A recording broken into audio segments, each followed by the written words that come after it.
Councillor in the Port of Spain Corporation for St. Anne's River North, Mr. Hillan. Morean, good morning to you. Good morning. How are you? And how are you? I'm good. I'm good.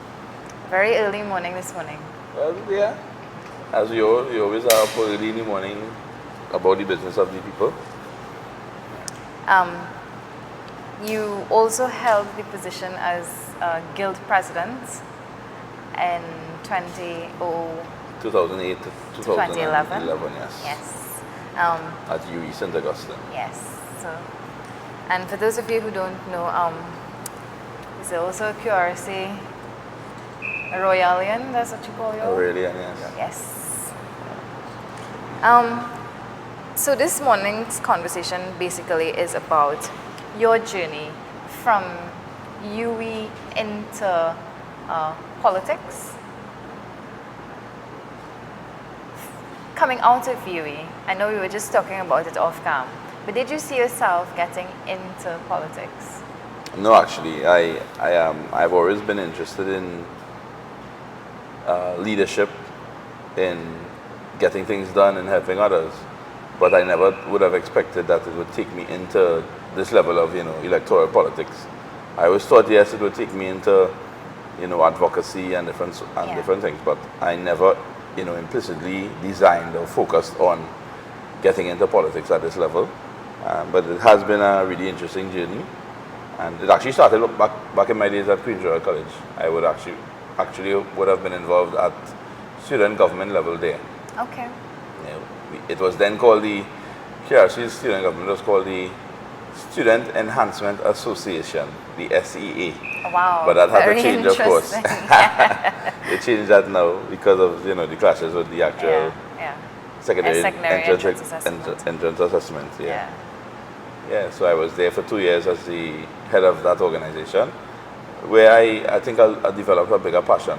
There was a teacher at the school by the name of Miss Forbes, and she had developed a program for the young boys in the school called Leadership 2020. Okay. And I remember then not really thinking too much about it. Yeah. But that program was one of the defining factors, in myself and several others. She took us in and she would do these sessions with us, training in ethics, training in how to manage, and I could look back to that as a foundational start. Well, first of all, let me commend you for your job being a councillor. I know a lot of people probably think you're just councillor for St. Anne's proper. Well, I get that a lot. So the district is called St. Anne's River North, and that just means it's north of the St. Anne's River. So the district is actually not St. Anne's Cascade, as people think. It's actually where it's colloquially called Eastern River, parts of that area. So you have the Quarry Street area, the Upper Quarry Street area, St. John Street, parts of Laventille Road, going into Gonzales, the lower and upper part of Gonzales, but on the southern side, and as high up as Sovereign Trace, which is in Laventille. So I actually have polling divisions that fall in both Port of Spain North and Laventille West. So I always say it's a beautiful special district because it gives that opportunity for two constituency interactions, so you kind of get the experience of both sides. And you're put in the middle there. Yeah. What are, being on the ground, first of all, what are some of the main issues you would see coming out of your area, your district then? Well, in general, the role of the council is really to treat with, in a very simplified format, the day-to-day issues that people have, and apart from dealing with those issues, people of course also have basic needs that they would like fulfilled, support and liaising with them regarding housing repair. That's one of the big issues that we have. Because of the topography of my district, there's a high demand for infrastructural development, especially drainage, retaining walls and so on. And of course, everywhere you go, you hear the cry of unemployment being an issue. And, it's actually a challenge in my area because a lot of persons, they're in positions where they didn't finish school or where they would just have a couple passes if so much, and most of them tussling for what you would say are more entry-level positions, labor-related positions, and you know that those things are limited. And because of that now, it's even harder when you're trying to help so many people to get employment. But we do try. We do work as best as possible. So while it's not our job function to hire people or get people employment, we do try our best. People come to us all the time as counselors and ask for support. You know, many of them try to get into the corporation itself. People try to get into the other state sectors, such as the hospital and so on. But I always try my best to work with people that actually sometimes even do resume sessions with them, because sometimes people don't even have a resume. Yeah. So I sit with them, help them design their resumes, and help them to have a wider perspective, so that, okay, yes, you're looking for a job, you would ideally want one in the government sector, but let's try to see where you can get a job to begin with.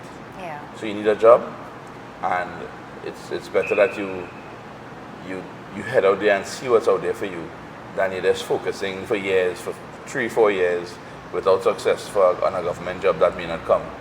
So I've actually seen quite a lot of success with that, where persons have actually gotten through with private employment, and in some cases state sector employment, by preparing themselves, by prepping their resumes properly, and so on. So it is a challenge, but it's rewarding as well. When you could give people a chance to stand on their own 2 feet, and also show them that they have the ability to do it. And I think to some extent that's what is needed, because oftentimes you find people very demotivated. I mean, in a competitive industry, actually the job market itself is very tight. So you need somebody to kind of cheer you on and tell you, well, if you don't know how to do a resume, and that's where you come in there, where you probably would guide them along how to do a resume, or even make them feel like, they are people as well. Correct. And we have the notion to sometimes forget different sectors of society. And I mean, we're all humans, we have emotions, and to some extent it plays on our mind. And that's where people feel left out. Yeah. What, in your opinion, can be done to make people feel a little more included? That, they're not just stigmatized, or not because they live a particular place, they feel like, well, all right, nobody's not going to hear us. What do you think could be done a little more? Well, where that's concerned, I think that's where some outreach is necessary. So, for example, what we've done a lot in the Port of Spring Corporation is, and it's actually been something that we've seen pick up over time. One of the councillors came up with this concept called Councillors Doing Fair Week. Okay. So it's a councillors fair with a creative name, and what we do, we invite agencies to come up with us, like on a weekend in some of the communities, and they do team building sessions, they do resume writing workshops, they host interview techniques, sessions, as well as, of course, other developmental areas. And we've seen hundreds of people participating in these sessions, which have helped them to move on to do better things. We're hosting job fairs, career fairs in our areas. We actually held one at City Hall some years ago that saw over 1,500 people coming into City Hall and registering, and some of them actually got jobs on the spot. I was just going to ask if they got some people got jobs on the spot. Councillor Akil Durham, he did something the other day as well in Belmont, where about 40 persons were hired on the spot, and it's really about helping people to see their own potential, because a lot of times, especially because of the areas they come from, I'm not saying that this happens all the time, but they do complain. Sometimes you have residents telling you that I'm not putting my address on my resume. Yeah. Because that's what they're not going to hire me. Because I'm from Quarry Street, because it says East River on my resume. And, a lot of times we try to help them to kind of get out of that, but I understand as well the stigma. Because in some cases you will have an employee. It's very unfortunate, Yeah. In some cases you would have had an employee who may have done some wrong, and it just so happened that he or she is from that area. Yeah. And then, when they look at the news and they see sometimes the crime, they ascribe all behavior to everyone, but it's not like that. They are really amazing people in the communities. So those are challenges. But it's all about also working with them to see that there are opportunities out there. Quite too often, and especially with the younger ones, they stay in this kind of box. They try to box themselves in a small area. So they don't want to go too far and look for employment. They want to look for what's right around them. And I think that's a comfort zone, huh? And they have to come out of the comfort zone. They have to come out of the comfort zone. People might look at me now and say, okay, cool, he's established and he's reached somewhere. But apart from what I do now, I'm unemployed. So I work full time as a local government councillor, but I'm unemployed because remember, local government Yes. in the current setting is part time. So I don't make an income otherwise. And before that, I struggled to get a job, even though coming out of UWI with my degree and everything. Yeah. I had to go into the OJT program, which I had not really wanted to, but I went into it, and I started working as an MP. And in doing so, I got to do certain programs and initiatives in the community, and so I came out of my own comfort zone, and this is where I am now. So sometimes you have to come out your own so that opportunities that are waiting for you will actually present themselves. Yeah. And you just can't sit and wait for things to come to you sometimes. Because they're not going to come. You need to go out there and I think that's why confidence comes in as well. And know what you're about. Because you could go out there and you just don't have any sense of direction, or you have no vision, and you just end up, probably worse off than you started off. Yeah. But again, vision and direction is something that I think young people should have a little more of. In your opinion, do you think that a lot of young people struggle to find themselves? They do, and that's why mentors are important. That's why good examples are important, and I could say that because I look back to my own journey, and there are people that, when I look at it, have been instrumental in my growth and development. Some of them are not around anymore. Yeah. But I remember them all the time for the things that they would have done. There's the simple things they say or would have said to me, and I understand the importance of that, because even just the other day, I saw a young guy. Well, he's not so young now, but he would have been in Form 1 when I was in Form 6 at QRC, and I was a prefect at the time, and I would have tried to, through that system of being a prefect, instill on some of the young men some discipline. Yeah. Right? And he told me some years ago when I saw him, hey, I remember that thing you told us in the class that day, and I'm like, I can't remember exactly what I said, but I know it was something along a positive line, and he repeated it to me, and I was like, wow. And he said, yeah, that stuck with me, so in the same way, I think back to the persons who would have influenced my life, people like Lawrence McDowell, who was my former scout leader, as well as track and field coach, as well as swim coach, and he passed away, and he actually left a really big dent. His passing, I should say, left a big gaping hole in terms of where mentorship is involved.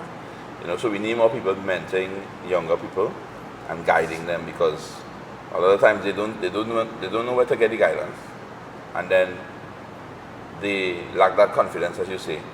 And even though social media has opened us up as a people, sometimes it's kind of closed human relationships a lot too, and that's why you have to find a balance of the two, and mentorship is really important.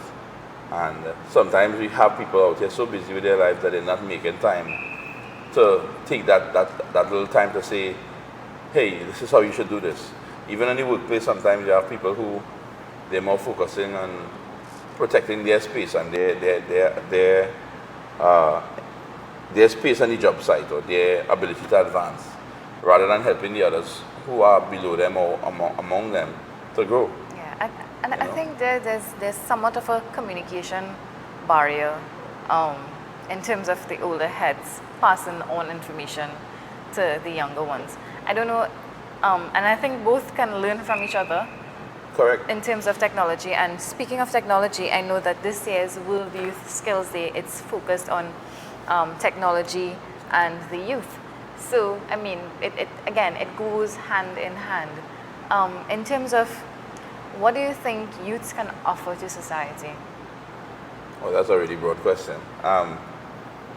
Is, there's a lot that they can offer to society, and it's up to them to establish amongst them, in their own mind, what's my niche, what's my focus, what's my emphasis. And I mean, I've seen a lot of young people do great things in different sectors and areas. The performing arts area, for example, in the area of technology, in the area of administration, even in the area of politics, and that's a good thing. I always try to encourage people to get involved. Gone are the days, I think, where politics used to be just a bunch of older heads, because we've seen the likes of yourself, some other younger ones coming into politics. Yeah. But if it's one thing I'm always grateful to my party for, is that, they've given, when I look around, there are a lot of young persons involved. It's not that they're getting rid of the elders. The elders are still there. But the elders are performing their role of passing on the baton. And even us, even me, so I'm 34 now. So yes, I'm young, but I'm also trying to guide and work with and mentor those under me who are 21, 22, and even younger. We have several young people screening, for example, right now for local government elections. And just recently we had this little mock exercise, and most of the persons were between the ages of 21 and 27. Oh, that's really nice. And they look to people like myself and others for guidance. So even though mentorship has a role, even for the young persons who are in it right now. Not that we know everything, but at least we could share perspective, so that those below us or those who are coming up can learn from us, from the good and the bad. What would you say is something that youths lack today? What they lack?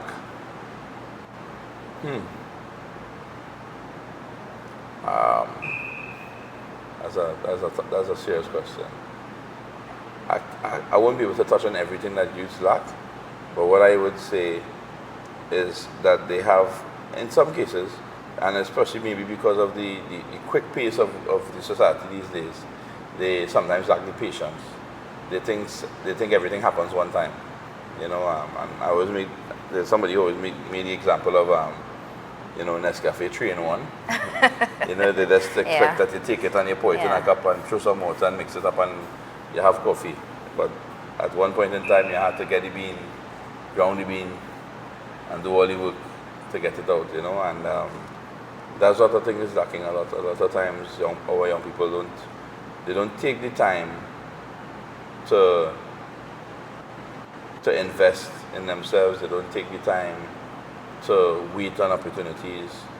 They kind of jump at things sometimes, and when the opportunity does present itself, they didn't do what was necessary in the time when nothing was happening to be qualified or to be ready for that position.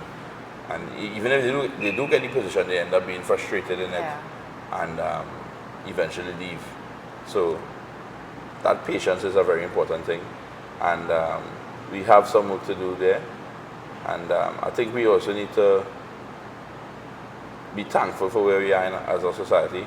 We are one of the countries in the world that's blessed with the ability to access certain things that other countries can't. So for example, and we would have went to university around the same time, and we benefited from GATE. Yeah. And it wasn't like it is today. Correct. And GATE, I remember when I was just about to start university, and it was supposed to be dollar for dollar, and it switched into GATE, and that helped my family in a great way.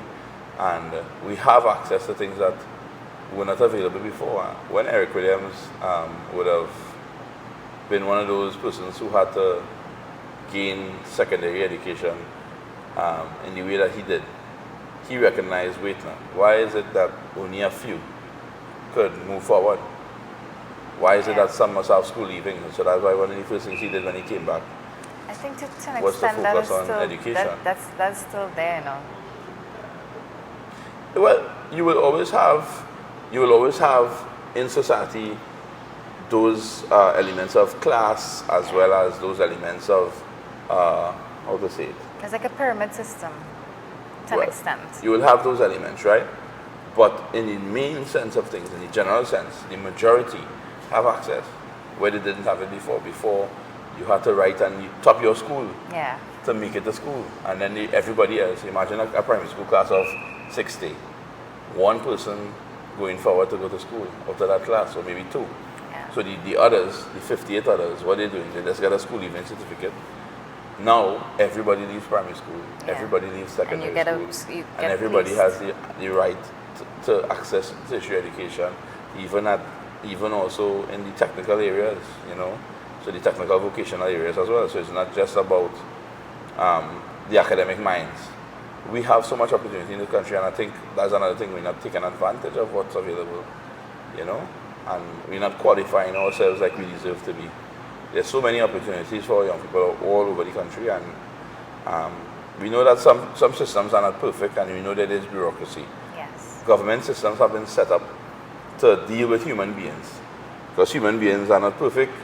You know, there's corruption and these things, so sometimes the way government systems have been set up is to protect against these things, and that protection creates a lengthier process, and people get frustrated by it, but at the end of the day, the opportunities are there. Growing up, what would have been one of the main or best advice you received, which kind of still stays with you?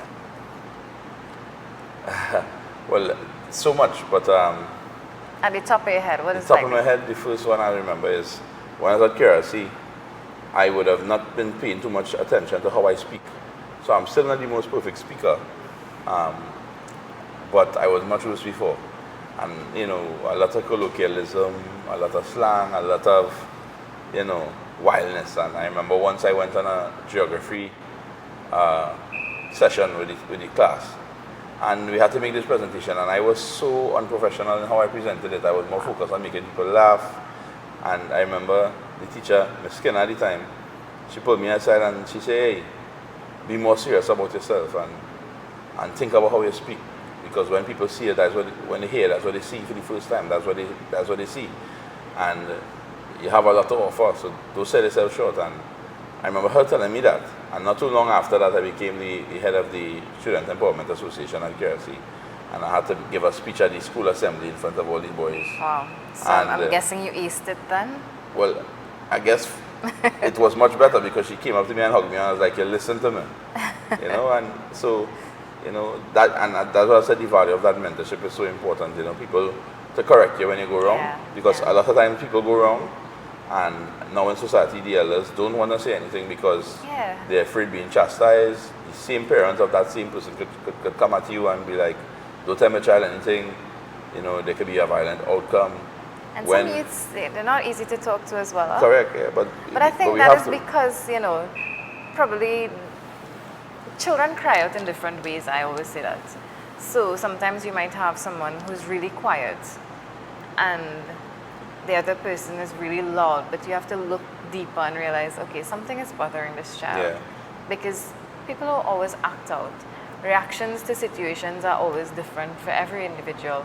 So whereas you'd find someone in silence, the same person might be, you know, vibrant to an extent.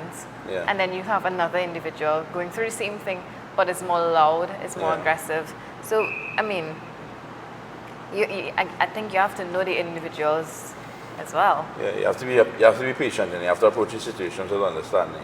So that's important, and that whole concept of the village raising the child is something that we need. We need it. We definitely need it. But the village has to accept that. Yeah. If the village doesn't accept it, then it leads to a certain level of anarchy, because then the village now turns its eyes on the situation to protect itself. Each home will protect itself rather than protecting the other. You know, and I think that's one of the reasons why things have gotten so bad in this country, that we've stopped having that civic mindedness. Not because you don't want to, but often to protect our own selves. Mm-hmm. You know, because the consequences may be to your own detriment if you try to do the right thing sometimes. And that's because that village concept, that whole village taking care of each other, that concept is failing. But we have to find ways, you know, and there are great examples of it happening in communities. I know that we see a lot of the bad in the press and in the media and on the TV and out there, but there's a lot of good things happening. Yeah. And it's about, you know, while we could try and tell those stories, the hope is that the impact of those activities will make the changes we need on the ground, where it's really being felt. All right. And in case you're now joining us here on PSA TV, this is the Wake Up Call with me, Christy Singh. And on set with me, I've got the councillor for the St. Anne's North River? River North. River North. St. Anne's River North. River North.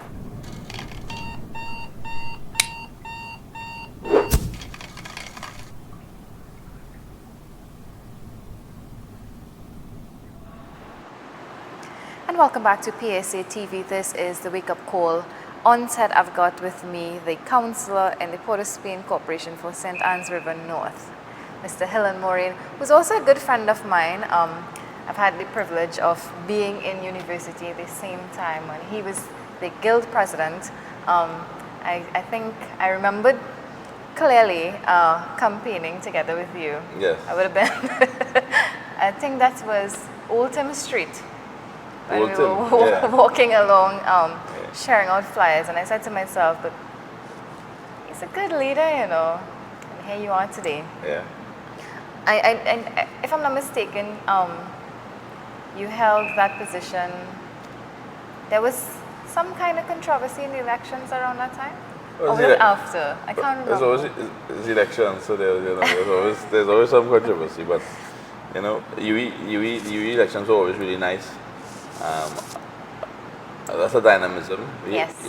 You actually had those times the elements of interference from political parties and so on. Yeah. Yeah.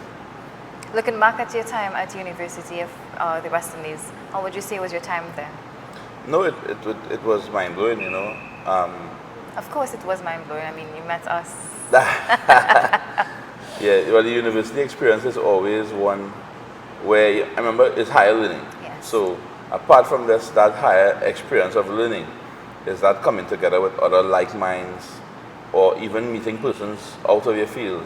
So, and I was really glad for that guild experience as well, because it gave me more exposure to so much people. From people who operate in fields that I am not familiar with, like the physics. Yeah. On the physics end, for example, to the cultural groups. And so on that pervade society, in fact, so I grew up in Port of Spain, of course, and I was not exposed to Hindu culture, and at UE, I got that full exposure. There was a UE Hindu society, and one of the closest groups, and I was there for all their activities, their satsang, their gaba activities, and I learned a lot, and that exposure and that learning is something that we need to, reflect across society, because not everybody understands and accepts everybody else's culture. So when you get exposed to it and you get a chance to understand it, that creates inclusiveness, and I think that brings about, a little more unity. Yeah. And takes away from the negatives that we see, the racism and so on. A lot of times people ask me, how come you were able to be so successful at UB when you look at the campus, you'll see a mix of races, but you'll see in some cases predominantly Indian races. But that was never a problem. Yeah. Why is it that we need to look at everything through a lens of race?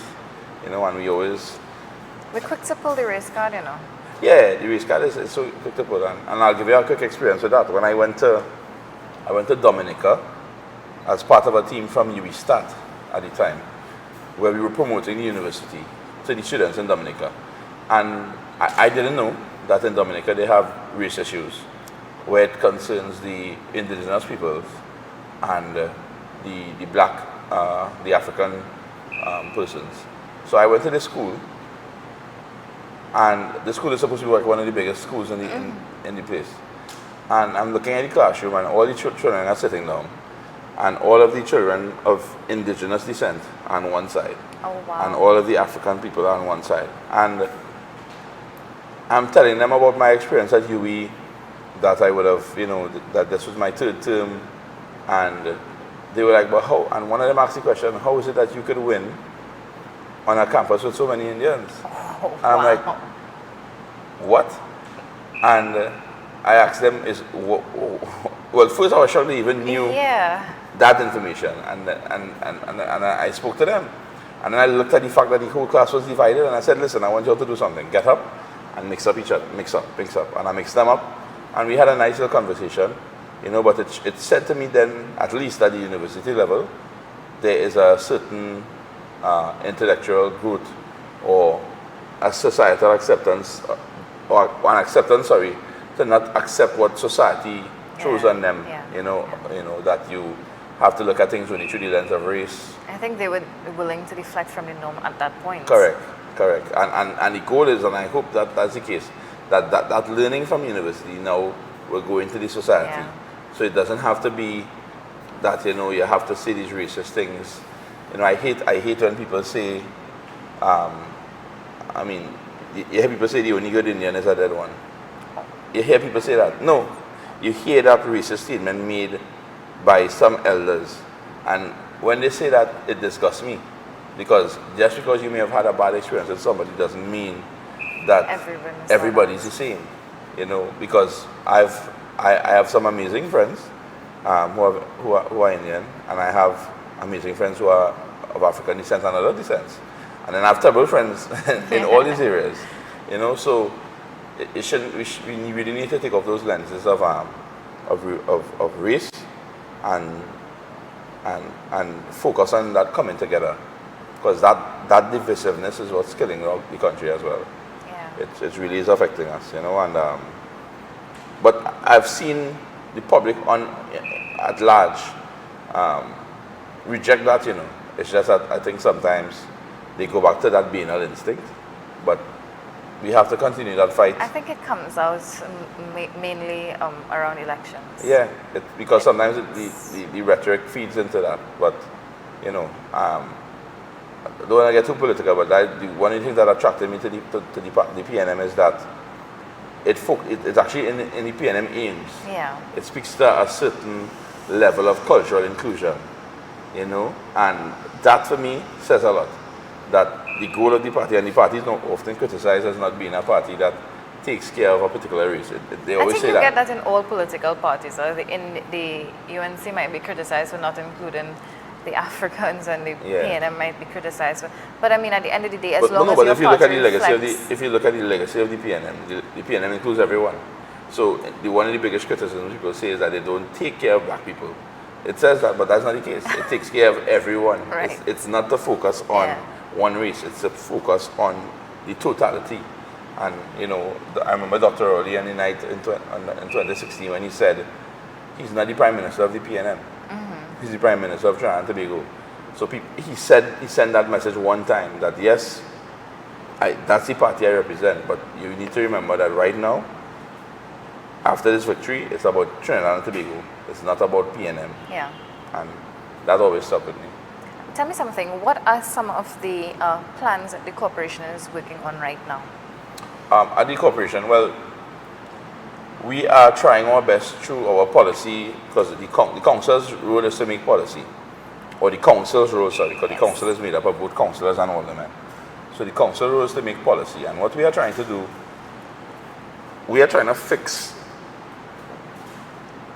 some inconsistencies that we are seeing, and to re-engage or encourage some best practices, because we've recognized that over time some of these things have fallen off or have not been considered, and bring the administration, because ideally how it's done is that we create policy and the administration executes. Yes. So you won't see a councillor on the road sweeping the road. You'll see the worker doing that, but how it's done, how it's executed, the quality to which it's executed, we have to kind of ensure that that's done. Because, you know, sometimes when you leave people to without that guidance, that management, you know, when the cat's away, the mice will play. So we try to manage that, and of course within the context of ensuring that the workers are safe, that the workers are comfortable. And even now, right now in this time when finances are not at the best, we are prioritizing the workforce and trying to support them as much as possible. And what I will say, some of the major things that we have upcoming, we are trying to do some works in the city to kind of improve the aesthetics of the city. Okay. So some of the major roads that are normally under the we normally see the Ministry of Works and Transport mainly wants to tackle these roads, but because of the fact that we recognize that they are secondary roads and that's our main responsibility, we have identified some funding to tackle some of the main streets in the city, such as Piccadilly Street, Park Street, which at some points is very undulating, Yes. Arbiter Avenue, Richmond Street, parts of the Belmont Circular Road, Hermitage Road in Gonzales, as well as other streets. We're trying to focus on those. We also have a bunch of municipal projects that the councillors are going to be executing in their districts. We have been doing extensive work preparing the city for the rainy season, and as I've happily seen so far, Port of Spain has not flooded. And that's something that normally in the media you see stories on end of people stranded all over Port of Spain, and we've done extensive work to ensure that that doesn't happen. Was it happening before the time? I think there were some miscommunications and inconsistencies, and we're now putting in place a symbiotic relationship where all the stakeholders involved are on board from early, so we could tackle these issues. And we're really pleased because the city must be enjoyed. The city is, while yes, the city is also a place for living and for commerce, it's also a place where people travel in and out to do their business. We have a transient population of about 250,000 coming through the city on a daily basis. We want their thoughts, their feelings about the city to be good ones. We want their stay in the city, no matter how short or long, to be a comfortable one. There are some things, of course, we have no control over. Homelessness is an issue that people raise all the time, and they ask the mayor, deal with homelessness, but we don't have direct purview over homelessness. However, we are working with the Ministry of Social Development, and they are developing a strategy, a proper strategy to address that.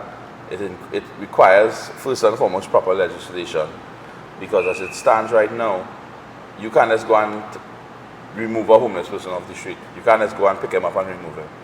You have to convince him to come off the street.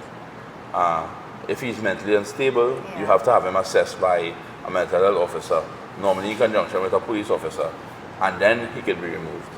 But to remove somebody forcibly, you will actually run afoul of the United Nations and all these different organizations. So the legislation is necessary, and they're working on that, and they're really coming up with a comprehensive plan. So in the not too distant future, I hope to see that being sorted out. So it's not a quick fix. You can't just pick up everybody and just drop them somewhere.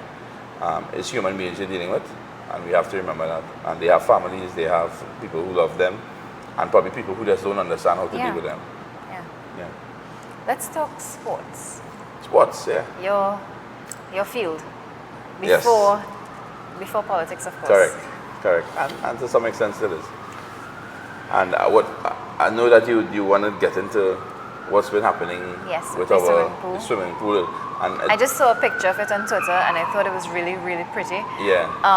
But then I saw some negative comments on it, and I'm like, why do you always have to focus on the negatives? Well, you always get negatives, and some of those negatives have come from the thought process of people saying, why didn't you take the money and put it into something else in Laventille? Yeah.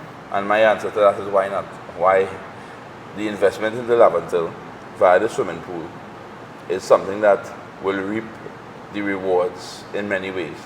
And I want to start off by saying there's this basic quote: the tree that you are shading under now was planted by somebody several years before you.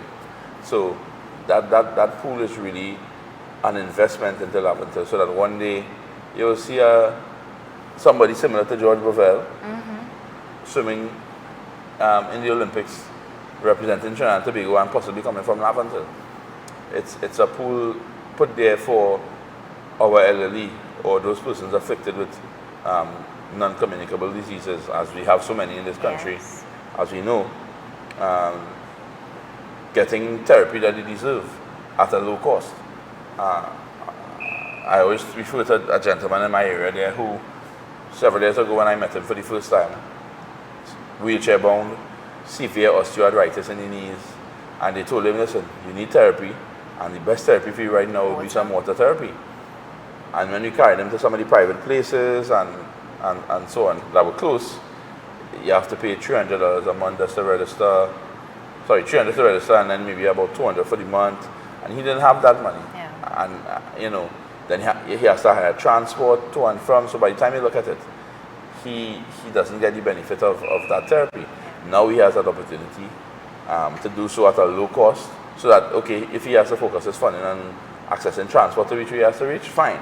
But now he doesn't have to worry too much about how far it is, about the fact that it's too costly. It's not.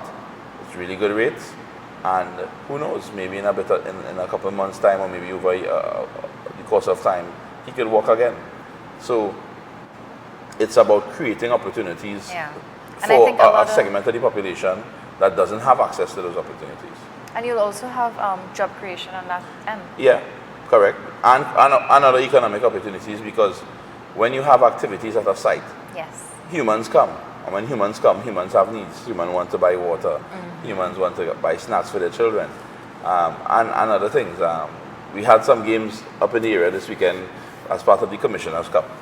And if you see how much people were up there, and the shops close by, the people will come in and supporting them. And so where there's human activity, you create economic activity. Yes. And there's room for training people in certain areas. The TTDF is on board with us, and they have oversight of the whole project.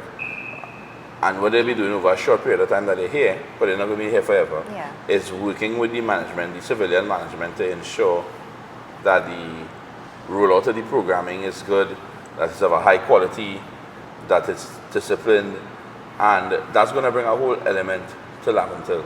And Laventille has a lot of issues with boundary issues in terms of who can go here and who can go there. And this is a chance to go in there and get the schools, and the schools are very excited. Several of the schools have already come on board and ready to start programs there.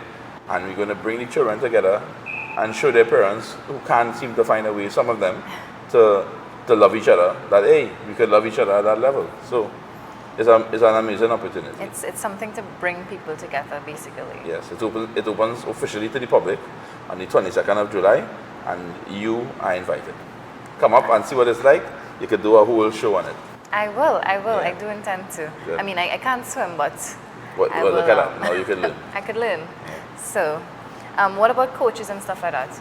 Yeah, they will have instruction, proper instruction. So it's set up just like any pool in the country, in terms of community pool. Yeah. There will be a staff, which will include instructors, pool attendants, lifeguards, and so on. And there will be different classes, learn to swim. There'll be intermediate, there'll be advanced. They'll have courses when necessary for, that there are persons who want to do basic life saving and so on. There'll be courses for the children. There'll be adult swim programs. There'll be aqua aerobics. There will be meets and events and activities. There's actually a hope to form and create a Laventille swim club. Okay. So with that Laventille swim club, you could get Laventille going out there and swimming with the other schools, the schools like St. Anthony's, the KRCs, the CICs. Yeah. Who knows, maybe one day you'll have some more Laventille, because there have been Laventille swimmers before and water polo players before. And maybe you could get a couple more accessing these opportunities. There are scholarship opportunities for them out there in the US and other places. And it's going to build more all-round people. And I mean, I think there's just a great deal of opportunity in it, and we're looking forward to that part of it. And speaking of scholarships, I don't remember the young man's name. Jafar Howe. Yes. He also lives in my district. So which means you would have been in contact with him? Yes. Any updates as to his progress in terms of... No, things are going fine. He's actually been doing a lot of sessions, talking to other young people about how to go through the process that he went through, how to apply to American universities, what to do where SATs are concerned. He's just been really amazing. His parents are amazing people, and we actually recently honored him in the city. For our City Day, which was in June, he was honored a special award in the field of education. Okay, very, very nice. Hillan, we have just about 2 minutes to wrap things up, so I'm going to ask you, before you give me your closing comments, what is your advice to young people coming out of university who, as we know, the unemployment rate is are critically high, not just in Trinidad, but in the Caribbean. What is your advice to those young people? Well, I'm not sure what the unemployment rate is. I know that the last figure was 4.5. 4.5% or so, which is not bad in terms of certain frameworks. But I do know that there is, a lot of trepidation. People are concerned and worried. But there's also a lot of hope. Yes. There are a lot of opportunities out there. It's not always going to be perfect. I'm saying that from a perspective that I've been there, where I've struggled my own self. But there are opportunities. The OJT program is a beautiful program. It's not always going to be perfect, but it gives you a chance not only to make an income for 1-2 years, but also to get some practical training and learning. And even if you're placed in an organization where you don't feel as though you're getting that guidance, you go there and seek the opportunities in your organization, get to know your organization a little better, network, take value in the exposure that you're getting. Because sometimes, as I said, people are not going to walk you through things. Yeah. You have to sometimes go there and explore for yourself. I always encourage people as well to get into the field of entrepreneurship. There are so many opportunities in terms of entrepreneurship out here. There are so many services that people look for, that businesses want, that government agencies need. And you just have to go there and look into these niche areas and see what you can offer, what you could contribute. So when the conventional areas may not seem accessible, there are these unconventional areas, this area of business that you could look at. And we also need to remember that in the large scheme of things, there are even further opportunities for you to develop yourself. So yeah, you may have finished your program, but there are other ways in which you could go back and continue to do your studies, continue to do your schooling, so that you make yourself a totally qualified and all-round person. I always also encourage people, and there's something the Prime Minister has spoken about as well, get involved in volunteer organizations, volunteer more. The country needs a lot more volunteerism, and in volunteering, you never know it, but sometimes when you volunteer, you might find not only a passion, but also opportunities to move into because of that networking. There have been people who've gotten jobs out of being involved in organizations because they were found to be competent and they were found to be progressive. So, get out there and make the best of it. And your closing comments? Well, I want to thank you, of course, for having me, and I hope that that Trinidad and Tobago we continue to show the love and respect for each other that we deserve. And to other young people, I would like to say, get involved in leadership, get involved in politics. Politics isn't just what you see being reported. The juicy stuff sells, but behind all of that is a lot of hard work that goes into politics, a lot of the policy making, a lot of the policy development, a lot of the rollout of it is hard work that has integrity in it. Yeah. So get involved to add integrity to that, so that the things that you want to see being done could take place. There's a song I heard where the guy is saying, it's modern times. I want to be able to decide funding based on an app on my screen, on my phone. And that is the innovation now of the newness of young people getting involved in politics. But a lot of people, they prefer to stay out and just criticize or watch on. No, get involved. Bring your creative ideas. Creativity is what sells. Creativity is what moves us forward. Yeah. All right. Well, it's on that note, I want to thank you so much for coming on this morning. No problem. I know that a lot of our viewers and listeners are more informed, and they have a better understanding of what your job entails, where you came from. So, thank you so much. Thank you very much. All right, well, it's on that note we've come to the end of Wake Up Call here on PSA TV. We're going to toss the news right now, and when we come back, we'll continue our discussion on PSA TV. Stay with us.